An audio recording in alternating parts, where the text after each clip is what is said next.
मेरे वालिद साहब का नाम मोहम्मद अशरफ मीर है। वो chief conservator forest north circle थे और गवर्नर साहब से मीटिंग करके वापस लौट रहे थे कुपवारा की तरफ, और रास्ते में घर से बस थोड़ा सा पहले, चंद किलोमीटर पहले एम्बुश बिठाया गया था मिलिटेंट्स के द्वारा और उनको वहाँ पे शहीद किया गया। मेरे छोटे भाई और मेरी वालिदा और मुझे फिर कुपवारा छोड़ के माइग्रेट करना पड़ा टू श्रीनगर। 95 से हम श्रीनगर में रह रहे हैं और life has been full of struggles.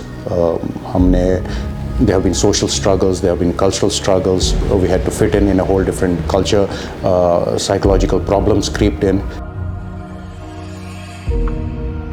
Within 2 months of my father's demise, 2 महीने के अंदर अंदर हमें वहाँ से निकलना पड़ा, क्योंकि उस टाइम पे एसपी साहब ने, वहाँ के जो रेजिडेंट एसपी है, उन्होंने मेरी मदर को कहा था कि आप यहाँ से माइग्रेट कर दीजिए, कभी भी कुछ भी हो सकता है। माई मदर डिड नॉट री मैरी, वो बहुत यंग थी उस टाइम पे, वो दूसरी शादी कर सकती थी। मेरी मदर ने दूसरी शादी नहीं की, उन्होंने अपनी लाइफ डेडिकेट की उसी मिशन पे जो मेरे वालिद साहब छोड़ के गए थे। हम 3 बच्चों को उन्होंने पाला पोसा अपनी स्ट्रगल्स के साथ। She was a teacher, she retired recently. उन्होंने अपने स्ट्रगल से हमें बेस्ट ऑफ एजुकेशन देने की कोशिश की। 2 रास्ते हो सकते थे when I think about it, या तो जो हमारे साथ हुआ, या तो क्लियरली मैं रिवोल्ट मोड में जा सकता था और मैं भी जो मेरा दीन भी मुझे कहता है, आँख के बदले आँख, गर्दन के बदले गर्दन, तो मैं वो कर सकता था। मैं अपने हाथ में बंदूक ले सकता था और मैं भी उसी तरीके से लड़ सकता था।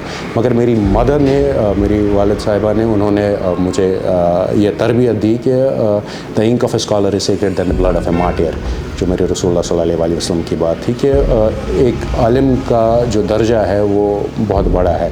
तो आप पढ़ने पे कंसंट्रेट कीजिए, अपने लोगों को पढ़ाइए, अपने लोगों को आगाह कीजिए, उनको समझाइए। इसीलिए मैं पिछले 10 साल से कश्मीर में इंडियन कॉन्स्टिट्यूशन और गवर्नेंस पढ़ा रहा हूँ कश्मीर के अपने नए युवा को।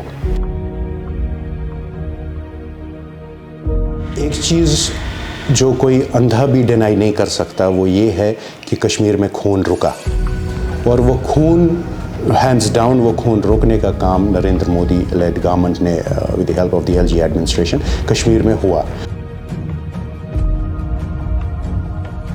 वो जो अपने घर वालों से दूर रहना, अपने रिलेटिव से, अपने इंसान को इंसान उसका माहौल बनाता है, वो उसके अक्वाइंटेंसेस बनाते हैं।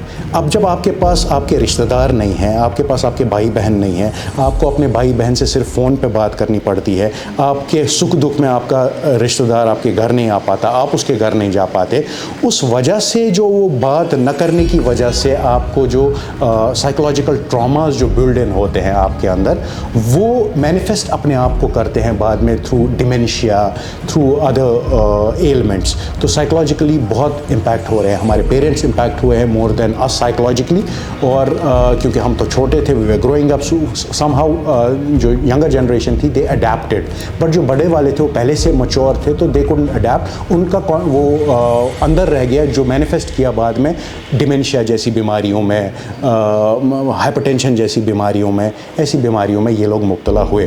गवर्नमेंट को चाहिए कि एफर्ट्स उठाएं, एक होलिस्टिक प्रोग्राम डेवलप करे, specially designed for migrant families, both Hindus as well as Muslims, जहाँ पे इनकी साइकोलॉजिकल कंडीशंस को मॉनिटर किया जाए, उनको हील करने की कोशिश की जाए। हमने जो खो दिया वो हमने खो दिया, वो हमने त्याग कर दिया, वो हमने देश के नाम पे, वो हमने इंसानियत के नाम पे खो दिया, और हम भी वो घूंट उसी तरीके से पीते जा रहे हैं कि चलिए, अगर उस वजह से, if that is the sacrifice that it took to get the world's attention towards the sufferings that people of Kashmir have been undergoing, तो हम खुश उस चीज़ में। चलिए, हमने अपना बचपन दे दिया, उसी से अगर आपको समझ आया कि हमने कौन कौन सी चीज़ें हम पे बीती हैं, अगर आपकी नज़र उस दुख के बाद इस कॉन्फ्लिक्ट पे पड़ी, हम खुश हैं कि हमने अपना बचपन दिया।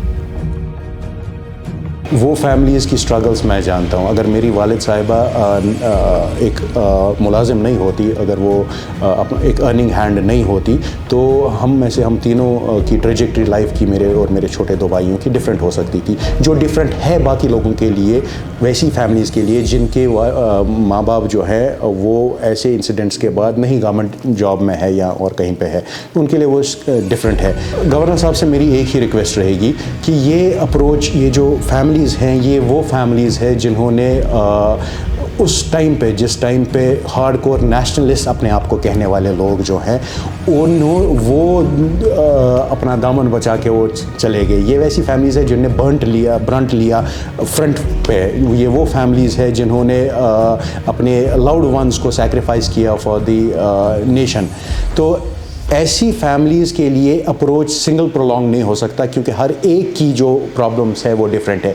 किसी को इस टाइम पे पैसा नहीं चाहिए, किसी को इस टाइम पे अपना वो घर ही वापस देखना है, जो घर वो बचपन में जिसकी यादों में उसने अपने दिन बिताए हैं।